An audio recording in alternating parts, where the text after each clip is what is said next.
उन चोरों का राज फाश करने लगा हूं। ये चोर कौन है जो हमारे प्लॉट खा जाते हैं? This is not way to invest in real estate. अंदर जाके खोज लगा के थोड़ा सा होमवर्क करना चाहिए। इन 3 चीजों को हमने देखना होता है रियल एस्टेट इन्वेस्टमेंट करने से पहले। तो बेफिक्र हो के इस प्रोजेक्ट के अंदर आप इन्वेस्टमेंट कर लें। MZS TV सब्सक्राइब करें। यहाँ आपको रोजाना की बुनियाद पर आपकी प्लॉट की ताज़ा तरीन अपडेट और प्रॉपर्टी मार्केट के उतार चढ़ाव की खबरें मिलेंगी। आज मैं कच्चा चट्टा खोलने लगा हूं प्रॉपर्टी चोरों का। उन चोरों का राज फाश करने लगा हूं जो आपका प्लॉट खा जाते हैं, जो पूरी की पूरी सोसाइटी हजम कर जाते हैं।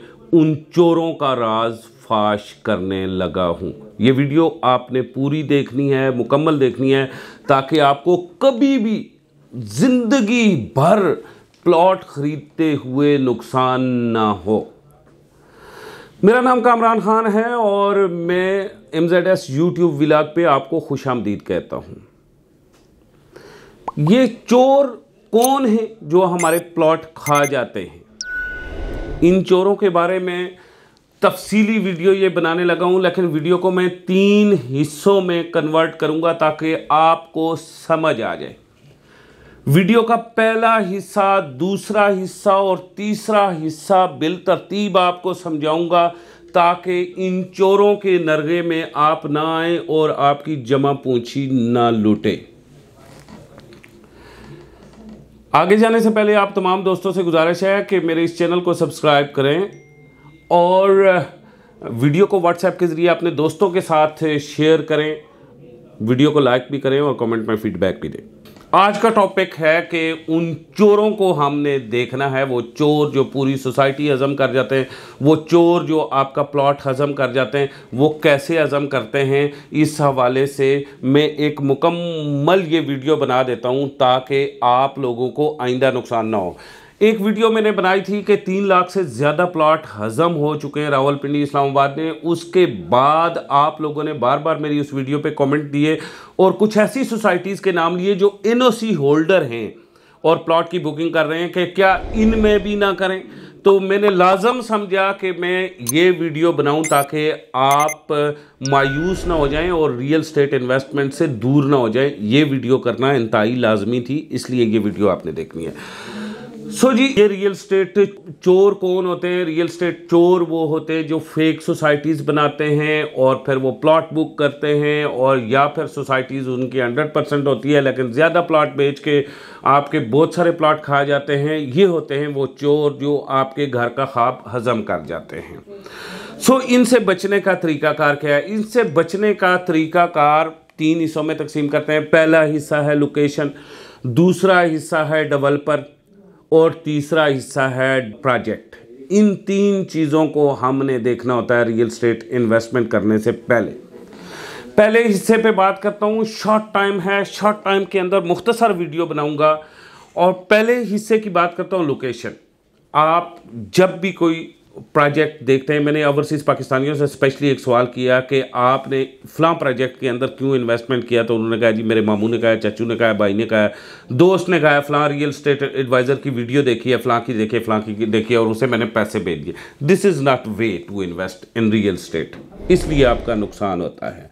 आपका फ़ायदा कैसे होगा? सबसे पहले आप इन्वेस्टमेंट की प्लानिंग बना रहे हैं। दिहाड़ीबाजी और इन्वेस्टमेंट में बहुत सारा फ़र्क होता है। इन्वेस्टमेंट में आप 5 से 10 साल अपना पैसा रख रहे होते हैं, तो उसके लिए आपने प्रोजेक्ट जब आपके सामने आता है तो सबसे पहले उसकी लोकेशन देखनी है। लोकेशन के अंदर आपने देखना है कि जिस जगह पे सबसे पहले प्रोजेक्ट की लोकेशन देखनी है कि ये प्रोजेक्ट अगर डेवलपर फ़लाँ जगह पे लॉन्च कर रहा है तो इसकी जियोग्राफिकल मैपिंग क्या है, इसके मशरक में क्या आ रहा है, इसके मगरब में क्या आ रहा है, इसके शुमाल में क्या है, इसके जुनूब में क्या है। और इसके अंदर आपने देखना है कि इस प्रोजेक्ट के इर्द गिर्द रोज़गार के कौन से मौके हैं, तालीम के कौन से मौके हैं, बड़े ब्रांड कौन से हैं, और फिर अस्पताल इसके नज़दीक है या नहीं है। ये बेसिक चीज़ें आपने देखनी है। और फिर उसके बाद आपने देखना है कि बिजली, पानी, गैस इससे कितना दूर है, पानी ज़ेरे ज़मीन इसका मौजूद है या नहीं है। ये सारी चीज़ें आपने देखनी है। ये सारी चीज़ें देखने के बाद आपने वहाँ पे प्लान बनाना है, क्योंकि एक जगह पे आप घर बना रहे हैं तो जाहिर है आपकी रीसेल वैल्यूज़ प्लॉट बुक कर रहे हैं, तो प्लॉट बुक करने आप फर्स्ट इन्वेस्टर हैं जो उसके अंदर जा रहे हैं। आपके बाद दूसरा आएगा, तीसरा आएगा, चौथा आएगा। कोई भी बंदा, एक सोसाइटी लॉन्च होने से आबाद होने तक 15 साल लेती है। 15 साल कोई भी बंदा अपना प्लॉट नहीं रखता। हर 2-3 साल के बाद, 4 साल के बाद एक इन्वेस्टर निकलता है, दूसरा आता है, दूसरा निकलता है, तीसरा आता है, तीसरा निकलता है, चौथा आता है। सो आपने ये देखना है कि अच्छा पैसा कमाने के लिए या फिर आप अपने घर के लिए प्लानिंग कर रहे हैं तो ये फैसिलिटीज़ इस प्रोजेक्ट के इर्द गिर्द मौजूद हैं।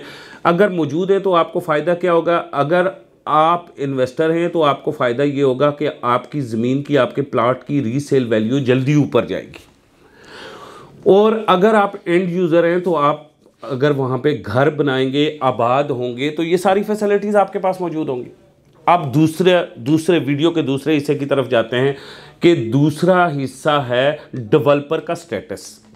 आपने यहाँ देखना है कि क्या डेवलपर, सोसाइटी लॉन्च करने वाला कौन है, उसका स्टेटस क्या है, क्या उसने इससे पहले भी कभी प्रोजेक्ट किए और उसका प्रोफाइल कितना बड़ा है, क्या वो मुख्तलिफ केसेस में फंसा हुआ है। एक तो नॉर्मल केस होते हैं छोटे मोटे, लेकिन एक हाई रैंक केसेस होते हैं, क्या उनमें फंसा हुआ है, क्या एंटी करप्शन की कोई इंक्वायरी, नैब की कोई इंक्वायरी उसके खिलाफ चल रही है। ये सारी चीज़ें डेवलपर, अगर वेल नाउन डेवलपर नहीं है, इससे पहले उस डेवलपर ने कोई रियल स्टेट प्रोजेक्ट लॉन्च नहीं किया, सक्सेस नहीं किया, तो उस सूरत में आपने बहुत सोच समझ के कदम रखना है। वीडियो का तीसरा हिस्सा, और तीसरा हिस्सा है वीडियो का के प्रोजेक्ट स्टेटस। यहाँ पे आप बहुत फंस जाएंगे। यहाँ पे होमवर्क करते हुए आपको कमोबेश 5 से 7 दिन, 10 दिन या 15 दिन भी लग सकते हैं। प्रोजेक्ट का स्टेटस देखना है। सबसे पहले के प्रोजेक्ट के पास लैंड कितनी है, ये आपने खुद देखना है। अगर प्रोजेक्ट आपको ये कह रहा है कि मैंने 50,000 कनाल ज़मीन खरीदी है, तो ये कोई मुश्किल काम नहीं है कि आप उसकी लैंड देखें। आप इतना बड़ा पैसा इन्वेस्ट कर रहे हैं ना, आप 25 लाख दे रहे हैं, 30 लाख दे रहे हैं, 40 लाख, 70 लाख, 80 लाख, करोड़, 2 करोड़ दे रहे हैं मेरे भाई, तो आपको कम से कम आपको प्रॉपर्टी डीलर की बातों पे एतबार नहीं करना चाहिए। आपको खुद भी अंदर जाके खोज लगा के थोड़ा सा होमवर्क करना चाहिए। अब आपको डेवलपर ने कहा कि जी मेरी 50,000 कनाल ज़मीन मौजूद है, कोई बात नहीं, आप वहाँ से डेवलपर से उठें, उधर से बाहर आ जाएं, किसी भी दुकान पे चले जाएं, शॉप पे चले जाएं, प्रॉपर्टी एडवाइज़र जो लोकल है उसके पास चले जाएं, उन्हें कहें यार ये मौज़ा कौन सा है, वो आपको मौज़ा बताएगा। आप सीधा उससे पूछें कि मौज़े का पटवारी कहाँ पे बैठता है, वो आपको पटवारी का एरिया बताएगा, और पटवारी के एरिया के बारे में छानबीन करके आप सीधा पटवारी के पास चले जाएं। पटवारी से पूछें कि भाई ये सोसाइटी जो है इसने कितनी जगह खरीदी हुई है, वहाँ से आपको रिकॉर्ड मिल जाएगा। इसने 500 कनाल ख़रीदा हुआ है, 700 कनाल ख़रीदा हुआ है, 1000 कनाल ख़रीदा हुआ है। अब पटवारी से दूसरा सवाल आपने ये पूछना है कि ये ज़मीन शामलात है या ये ज़मीन ज़री ज़मीन होती है, फिर महकमा जंगलात की ज़मीन हो तो फिर भी घर नहीं बना सकते, ठीक है। उसके बाद आपने वापस आ जाना है। वापस डेवलपर अपने रियल स्टेट एडवाइज़र के पास आएँ, उन्हें कहें जनाब अब आप मुझे इस लैंड के एनओसी दिखाएं। देखें, एक तो सिविल एविएशन का एनओसी आपने देखना है, एक वासा का एनओसी आपने देखना है कि यहाँ पे सेम और थोर तो नहीं है।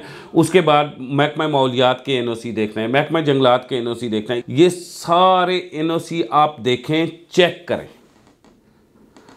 और फिर अगर आरडीए का है, फाटा का है, सीडीए का है, टीएमए का है, केडीए का है, एलडीए का है, जिसका भी है वो एनओसी उनके पास मौजूद है, तो बेफिक्र हो के इस प्रोजेक्ट के अंदर आप इन्वेस्टमेंट कर लें।